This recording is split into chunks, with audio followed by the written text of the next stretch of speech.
Assalamualaikum warahmatullahi wabarakatuh. Kami dari kelompok 12 akan mempresentasikan hukum jaminan dengan nama kelompok. Yang pertama dari saya Dian Putri, yang kedua Leora Kaila Ivano. Selanjutnya pengertian hukum jaminan.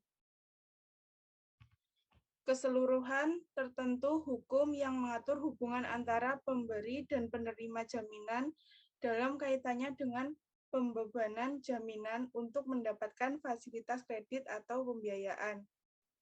Jaminan sesuatu yang diberikan kepada kreditur untuk menimbulkan keyakinan bahwa debitur akan memenuhi kewajiban yang dapat dinilai dengan uang yang timbul dari suatu perikatan. Selanjutnya, jaminan umum. Jaminan umum sesuai pasal 1131 Kitab Undang-Undang Hukum Perdata, semua barang yang dimiliki oleh pihutang, baik bergerak atau tidak bergerak saat ini atau yang akan datang, menjadi tanggungan untuk segala perikatan seorang. Inilah yang disebut sebagai jaminan umum. Definisi dari jaminan umum adalah jaminan yang diberikan bagi kepentingan semua kreditur yang menyangkut semua harta kekayaan debitur. Kemudian ada jaminan khusus. Jenis-jenis jaminan khusus.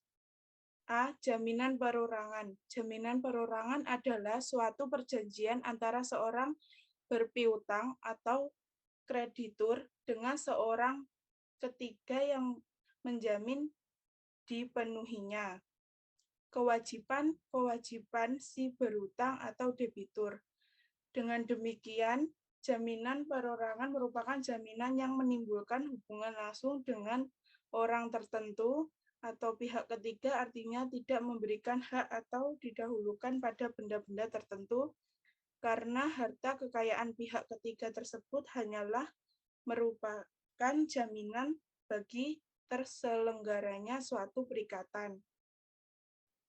Yang kemudian ada jaminan khusus, jenis-jenis jaminan khusus. Yang B, jaminan kebendaan, adalah jaminan yang memberikan kepada kreditur atas suatu kebendaan milik debitur hak untuk memanfaatkan benda tersebut jika debitur melakukan prestasi.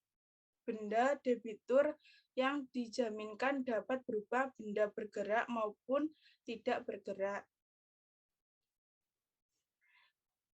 Berikutnya ada jenis-jenis jaminan kebendaan. Yang pertama jaminan gadai, jaminan hipotek, jaminan fidusia, yang keempat jaminan hak tanggungan.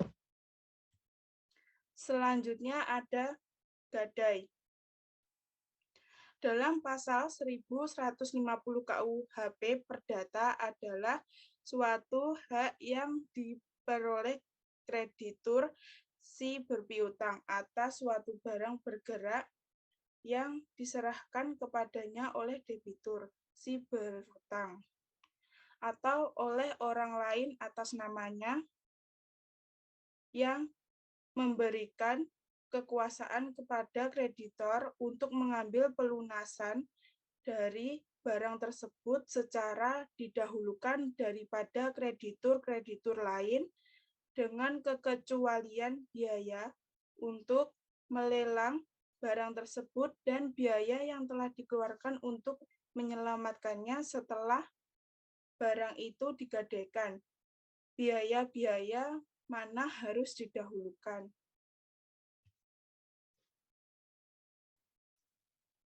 Selanjutnya ada jaminan hipotek. Akan dilanjutkan oleh rekan saya Leora Kaila. Jaminan hipotek adalah hipotek dalam KBBI memiliki dua definisi.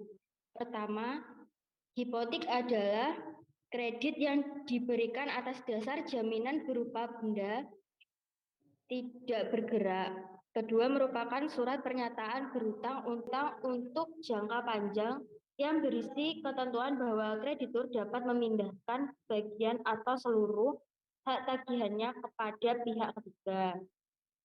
Dalam konteks hukum, sebagaimana tertuang dalam pasal 192 KUHP, hipotek adalah suatu hak kebendaan atas barang tidak bergerak yang dijadikan jaminan dalam pelunasan suatu perikatan.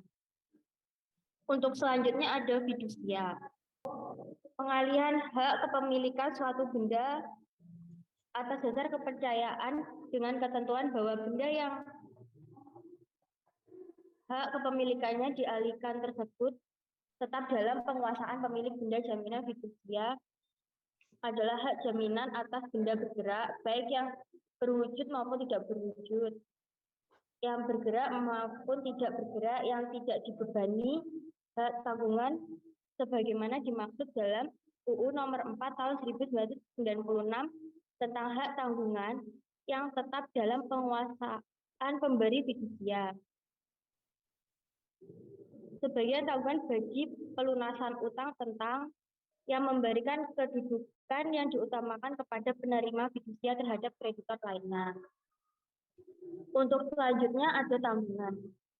Hak tanggungan adalah jaminan yang atas tanah untuk pelunasan utang tertentu yang memberikan kedudukan diutamakan kepada kreditor tertentu terhadap kreditor-kreditor lainnya. Untuk selanjutnya ada ciri-ciri dari hak tanggungan. Yang pertama, memberikan kedudukan yang diutamakan atau mendahului kepada pemegangnya. Yang kedua, selalu mengikuti objek yang dijamin oleh siapapun objek itu berada. Yang ketiga, memenuhi asas spesialitas dan publisitas sehingga dapat mengikat pihak ketiga dan memberikan kepastian hukum kepada pihak-pihak. Yang keempat, mudah dan pasti pelaksanaan eksekusinya. Untuk selanjutnya ada persyaratan objek hak tanggungan. Yang pertama ada dapat dinilai dengan uang karena hutang yang dijamin adalah berupa uang. Yang kedua, termasuk hak yang wajib didaftar dalam daftar umum karena harus memenuhi syarat spesialitas dan publisitas. Yang ketiga, mempunyai sifat yang dapat dipindahtangankan karena apabila kreditur tidak janji, benda yang dijadikan jaminan akan dijual tanpa uang. Yang terakhir, memerlukan penunjukan oleh undang-undang. Sekian presentasi dari kelompok kami. Bila ada kurang lebihnya kami mohon maaf. Terima kasih. Selamat siang.